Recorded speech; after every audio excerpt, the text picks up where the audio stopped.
안녕하세요. 변박 목사의 아침 묵상 2022년 1월 29일 토요일 아침입니다. 오늘은 이사야 14장 28절로 32절 말씀을 통해서 남기신 이유 이런 제목으로 말씀 묵상의 은혜를 나누겠습니다. 여러분들이 저의 목소리를 들어보셔서 아시지만 이제는 배에 조금 힘이 있습니다. 이제는 체중 조절이 아주 큰 관건인, 그래서 음식에 대한 조절이 참 많이 필요한 시간이기도 합니다. 절제를 한다는 게 쉽지만은 않고 한 번 절제해서 되는 게 아니라 이 절제가 계속되어져야 돼서 이게 굉장히 힘겨운 싸움이라고 생각이 드는데 주님의 은혜로 올해는 승리하고 싶습니다.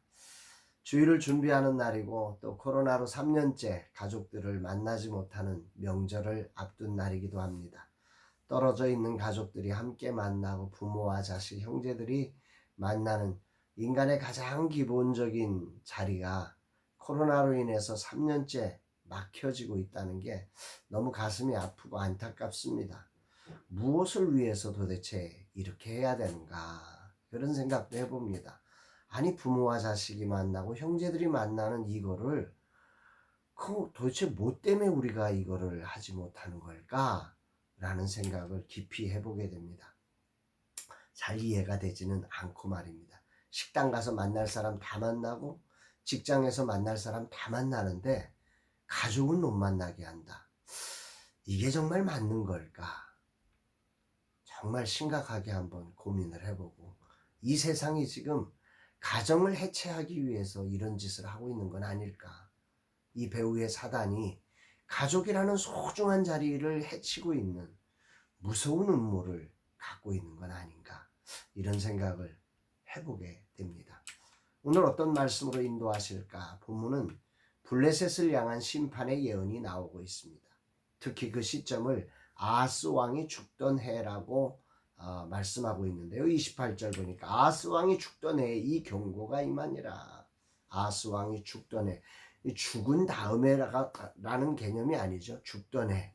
그러니까 아하스 왕이 죽을 때쯤, 그때 하나님은 이사야 선지자를 통해서 이 경고를 했다, 이렇게 말씀을 하고 있는 것입니다. 여기서 블레셋의 심판과 아하스 왕의 죽음과 어떤 관계가 있기에 이것을 그 죽던 해에 경고를 내린 걸까? 이것을 기록하고 있을까? 이런 것들을 풀어가는 것이 이 성경을 번역해가는 첫 번째 자리라 생각됩니다. 사실 아하스는 블레셋에 어떤 고통을 주었던 왕이 아닙니다. 블레셋에 오히려 블레셋에 의해서 고통을 받던 왕이죠. 그게 더 정확한 표현입니다. 그러니까 아하스의 죽음을 기록한 이유는 거의 비슷한 시기에 아하스가 아니라 디글랏 빌레셋 3세라고 하는 이 아수르 왕이 죽은 그 시기가 비슷하거든요. 그래서 아마도 이 아수르 왕이 죽던 해라고 하는 표현을 쓰고 있는 것 같습니다. 블레셋에 아주 상당한 타격을 주었던 이 디글랏 블레셋 3세의 죽음을 이 블레셋 사람들이 굉장히 기뻐했을 거 아닙니까? 자기를 고통케 했던 왕이 죽는 그 소식, 그때의 이사야 선지자를 통해서 하나님이 하신 말씀이다, 이런 얘기죠. 이걸 이해해야 그 다음 절이 이해가 됩니다. 29절 말씀인데요. 블레셋 온 땅이여, 너를 치던 막대기가 부러졌다고 기뻐하지 말라. 이해가 되시죠? 너를 치던 막대기, 그 디글랏 블레셋 3세가 죽었다는 이 소식이 블레셋의 기쁨의 이유가 아니다, 이렇게 외치는 거예요. 그러면서 뱀의 뿌리에서는 독사가 나겠고 그의 열매는 날아다니는 불뱀이 되리라. 더 심각해진다, 이런 표현인 거죠. 뱀의 뿌리에서 더 강력한 독사가 나오고 날아다니는 불뱀이 그 열매로 나오니 얼마나 힘들겠습니까?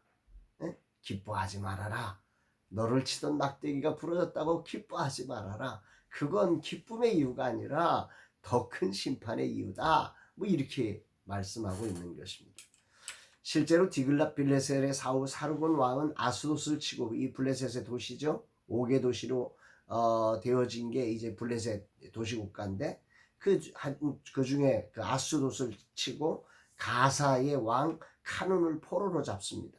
그리고 그 다음 사네립은 아스글론과 에그론을 정복하고 가사와 아스돗의 왕을 사로잡. 그러니까 블레셋을 초토화시킨 거죠. 그러니까 이 말씀이 그대로 이루어진 거예요. 그 디글랏빌레스 3세가 죽어서 기뻐하는데 그 다음 왕들에 의해서 더 큰 고통이 다가왔다는 얘기죠. 그러면서 본문에서 이런 말씀을 해요. 30절에 가난한 자의 장자는 먹겠고 궁핍한 자는 평안히 누우려니와 내가 내 뿌리, 다시 말하면 그 블레셋에 남겨진 자들을 기근으로 죽일 것이요 내게 남은 자는 살육을 당하리라, 이렇게 말씀합니다. 그렇다면 여기서 중요한 해석의 초점은 가난한 자의 장자 그리고 궁핍한 자가 누군가, 이게 이제 중요한 초점인데요. 이 본문 해석에서 가장 중요한 부분입니다. 그런데 이 본문의 표준 세번역 성경은 약간의 힌트를 전해주고 있어요.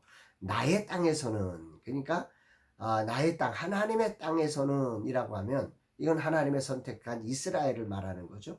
이스라엘에서는 가난한 사람들이 배불리 먹고 불쌍한 사람들이 평안히 누워 쉴 것이다. 그러니까 가난한 자의 장자, 궁핍한 자가 누구예요? 이스라엘 백성들을 말한다는 거죠. 이스라엘 백성들에게는 가난으로 인해서 굶어 죽지 않고 배부르게 먹고 평안히 쉬게 될 것이지만, 너희들의 그 가난은, 이 아수르의 침략에 의한 가난은 너희들이 죽게 될 거다. 이게 대조를 지금 하고 있는 것입니다. 내가 너희 블레셋 사람을 모조리 굶겨 죽게 하고 너희 가운데서 남은 자는 내가 칼로 죽게 할게. 굶어 죽는 거, 그래서 겨우겨우 살아남았는데 남으면 내가 칼로 죽겠다, 이렇게 하는 거예요. 여기 하나님의 백성인 이스라엘 백성과 블레셋이 거의 동일하게 아수르에 의해서 고난을 당하거든요. 심판을 당하게 되는데 이들의 미래가 같지 않다, 이 말씀하는 거예요. 가난한 자의 장자와 궁핍한 자 이스라엘 백성들은 비록 현재 같은 고난을 겪고 있지만 목자이신 하나님께서 이들을 해방시키고 편히 쉬게 하실 것이라는 거죠. 그러나 블레셋은 그렇지 않다는 거예요. 이 말씀을 묵상하면서 문득 남은 자를 묵상하게 됩니다. 블레셋을 향해 하나님은 내게 남은 자는 살육당하리라 선언하심이 매우 큰 울림으로 남습니다. 이스라엘에게는 남은 자들에게 희망이 선포되지만 블레셋에게는 남은 자까지 살육을 당하리라고 선언하심이 오늘 묵상의 주제입니다. 그 처참한 선언을 31절에서는 이렇게 반복시키면서 블레셋의 남은 자들의 그 처참함을 말씀하고 있는데요. 성문이여 슬피 울지어다, 성읍이여 부르짖을지어다. 너 블레셋이여 다 소멸되리로다. 대저 연기가 북방에서 오는데 그 대열에서 벗어난 자가 없느니라. 이 성읍이 다 불타버리고 완전히 소멸되어 버리는데 그게 벗어난 자가 없다는 거죠. 다 소멸되리로다, 벗어난 자가 없느니라. 그 심판에서 남은 자가 없다는 말입니다. 모든 사람이 죄를 범하였으며 하나님의 영광에 이르지 못하더니, 이 말씀이 생각이 나죠. 그렇습니다. 인생의 힘으로 하나님의 심판대에서 살아남을 자가 단 한 사람도 없습니다. 오직 하나님의 은혜 아래 거하지 않으면 남은 자는 없는 것입니다. 오직 예수 그리스도의 보혈로 죄사함의 은총을 얻은 자만이 비록 가난한 자의 장자요 궁핍한 자의 모습으로 있을지라도 남은 자가 될 수 있는 것이죠. 이 말씀을 묵상하면서 주 예수보다 더 귀한 것은 없네, 이 찬양이 생각나. 예수 밖에는 없네, 이 찬양의 가사가 생각납니다. 또 하나 생각나는 게 나의 힘이 되신 여호와여, 다윗의 고백이 생각납니다. 우리로 그 블레셋처럼 그렇게 가난한 자리, 궁핍한 자리, 겨우 살아남은 남은 자가 되은 그 자리, 그러나 예수 없는 남은 자는 더 심각한 고난으로 죽음을 당하는 것뿐입니다. 남는 것이 고통인 거죠. 그러나 우리 주님의 은혜 아래 있을 때 그 은혜 아래서 우리는 궁핍한 자, 가난한 자의 장자가 배부르게 먹겠고 편안히 누우게 되는 놀라운 은혜를 경험하게 된다는 것입니다. 오늘도 그 은혜 아래서 코로나로 가족도 만나기 힘겨운 시간이지만 가난한 자의 장자는 먹겠고 궁핍한 자는 평안히 누우려니와 이 말씀이 큰 은혜로 다가오게 됩니다. 아멘입니다. 그러나 오늘 말씀의 초점은 이거지요. 같은 고난에 있다고 동일한 게 아니다. 같은 부유에 있다고 같은 자리에 있는 게 아닙니다. 오늘 우리의 구원자이신 주님과 함께 있는 그 자리는 남은 자가 될 수 있기에 어떤 모습이어도 희망이 있지만 주님이 없다면 그 사람은 어떤 모습이어도 희망이 없습니다. 돈으로, 힘으로, 능력으로 남겨진 것 같지만 더 심각한 고난으로 그들은 벗어날 수가 없습니다. 아무리 세상의 힘으로 능력으로 지혜로 부여로 남아도 결국은 다 소멸되고 벗어날 수 없는 것이 하나님의 심판이기 때문입니다. 오늘 아침 주님과 함께하는 자가 되었으면 얼마나 놀라운 축복인지를 깊이 묵상하게 됩니다. 나 같은 죄인을 살려주신 주님의 은혜가 놀라워 그저 찬양을 올려드릴 뿐입니다. 그리고 남기신 이유를 깊이 묵상하게 됩니다. 이 은혜를 단 한 사람만이라도 더 할 수 있도록 전하는 자로 준비되기를 간절히 소망해 봅니다.